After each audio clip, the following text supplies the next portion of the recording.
Hello dears, പുതിയൊരു വീഡിയോയിലേക്ക് എല്ലാവർക്കും സ്വാഗതം. അപ്പോൾ ഇന്ന് ഞാൻ നമ്മൾ പാവങ്ങളുടെ കരിമീൻ എന്നൊക്കെ പറയുന്ന സിലോപ്പി കൊണ്ട് ഒരു മീൻ പൊള്ളിച്ചതാണ്. പിന്നെ ഇതിനൊരു സ്പെഷ്യാലിറ്റി എന്ന് പറയുന്നത് ഞാനിതിൽ നമ്മുടെ കാന്താരി മുളകാണ് എടുത്തിട്ടുള്ളത്.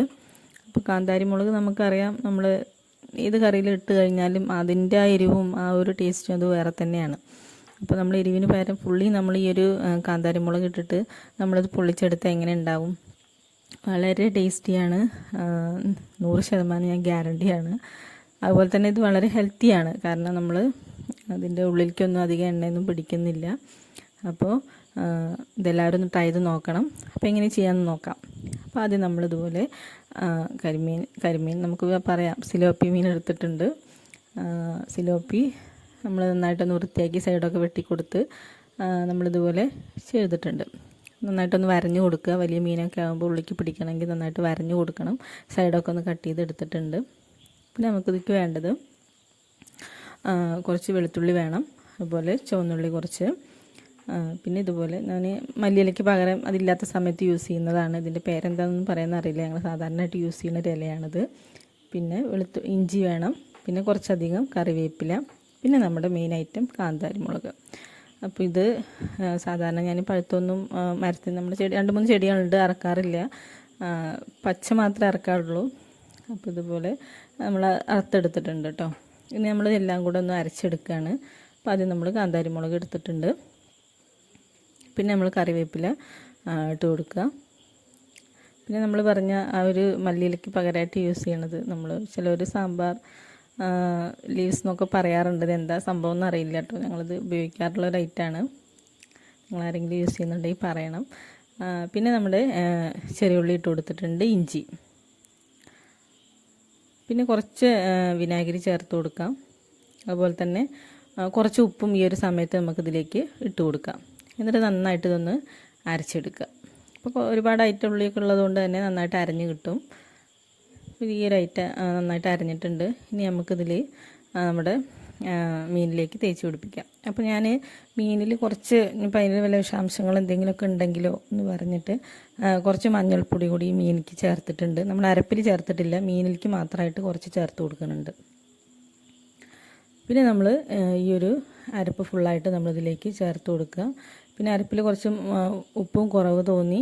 അപ്പോൾ നമ്മുടെ മീനിലേക്ക് ഇത് അത്രണ്ട് ആവില്ല, അപ്പോൾ അതുകൊണ്ട് തന്നെ 2 സൈഡിലും കുറച്ച് ഉപ്പ് കൂടി ഞാനിതിലേക്ക് തിരുമ്പി തേച്ചിട്ടുണ്ടായിരുന്നു. 2 സൈഡിലും കുറേശ്ശായിട്ട് ഇട്ട് കൊടുത്താൽ മതി. ഓൾറെഡി നമ്മുടെ അരപ്പിൽ ഉപ്പുണ്ട്, അത് തികയാത്തതുകൊണ്ടാണ്. അരപ്പിൽ ഉപ്പുണ്ട് എന്നുണ്ടെങ്കിൽ ഈ സമയത്ത് ഉപ്പ് നമുക്ക് ചേർക്കേണ്ട ആവശ്യമില്ല. ഇപ്പോൾ 2 സൈഡിലും ഇട്ട് കൊടുത്തിട്ടുണ്ട്, അല്ലെങ്കിൽ നമുക്കത് പൊള്ളിക്കുന്ന സമയത്ത് നമുക്ക് ടേസ്റ്റ് കിട്ടില്ല.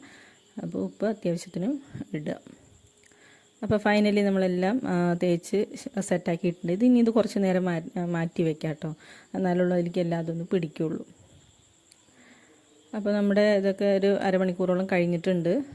പിന്നെ നമുക്ക് പൊള്ളിക്കാനുള്ളത് നോക്കാം. ഇപ്പോൾ വലിയൊരു ഇല, അതിന് മുകളിൽ ഇതുപോലെ ഒരു ഇല വെച്ച് കൊടുത്തിട്ടുണ്ട്. ചിലപ്പോൾ നമ്മൾ പൊള്ളിക്കുന്ന സമയത്ത് അത് താഴത്തെ കരിഞ്ഞു പോയാലും ഈ മുകളിലത്തെ ഇല അതിൽ കിടക്കും. അപ്പോൾ നമ്മൾ ആദ്യം ബാക്കിയുള്ള അരപ്പ് നമ്മളിതുപോലെ ചേർത്ത് കൊടുക്കുക. അതായത് നമ്മുടെ മീനിലെ ആ വെള്ളമൊക്കെ ഊർന്ന് വന്നിട്ടുണ്ട് കേട്ടോ. ഇനി ഇതിന് നമ്മൾ ആ മീൻ മാത്രമായിട്ട് നമ്മളിതിലേക്ക് വെച്ച് കൊടുക്കുകയാണ്. നമ്മൾ ഈ അരപ്പിലേക്ക് വെച്ച് കൊടുക്കുക. ഇനി ബാക്കിയുള്ള നമ്മുടെ മിക്സിയിൽ നമ്മുടെ ബാക്കിയുള്ള അരപ്പ് നമ്മളിതിൻ്റെ മുകളിൽ വീണ്ടും കുറച്ചും കൂടി തേച്ച് കൊടുക്കാം. ഇത്ര തന്നെ ആകുമ്പോഴേക്കും നമ്മുടെ നല്ലൊരു മസാല ഇതിൽ വന്നിട്ടുണ്ട്. അപ്പോൾ ഇതെല്ലാം കൂടെ നമ്മളിനി എനിക്ക് തേച്ച് അതൊക്കെ ഒന്ന് സെറ്റാക്കി എടുക്കുക.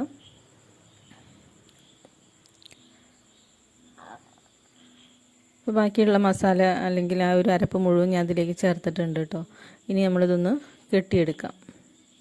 പിന്നെ നുള്ളു വെളിച്ചെണ്ണ വേണമെങ്കിൽ ഒഴിച്ചു കൊടുക്കാം, അല്ലെങ്കിൽ അത് നമുക്ക് ഹെൽത്തി ആവണം എന്നൊക്കെ ഉള്ളവർ വേണമെങ്കിൽ അത് സ്കിപ്പ് ചെയ്യാം. ഞാൻ ആ ഒരു വെളിച്ചെണ്ണ ടേസ്റ്റും കൂടി കിട്ടാൻ വേണ്ടിയിട്ട് വെച്ച് കൊടുത്തതാണ്. പിന്നെ അതുപോലെ തന്നെ തക്കാളിയും അതുപോലെ കട്ട് ചെയ്ത് വെച്ച് കൊടുത്തിട്ടുണ്ട്. ഇനി നമുക്കിത് കെട്ടി വൃത്തിയാക്കി വയ്ക്കാം. ഇപ്പോൾ കെട്ടിലൊക്കെ നമ്മുടെ ആ ഒരു വാഴനാര് കൊണ്ട് തന്നെയാണ് കെട്ടിയിട്ടുള്ളത്.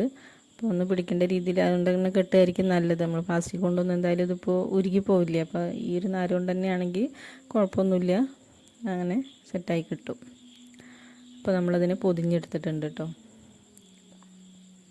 ഇനി ഇതേ നമ്മളിത് കുറച്ച് കുഴിയുള്ള ഒരു പാത്രം എടുക്കുക. നോൺ സ്റ്റിക്ക് ആണെങ്കിൽ അത്രയും നല്ലതാണ്, പിന്നെ അങ്ങനെ അടി പിടിക്കുകയൊന്നുമില്ല.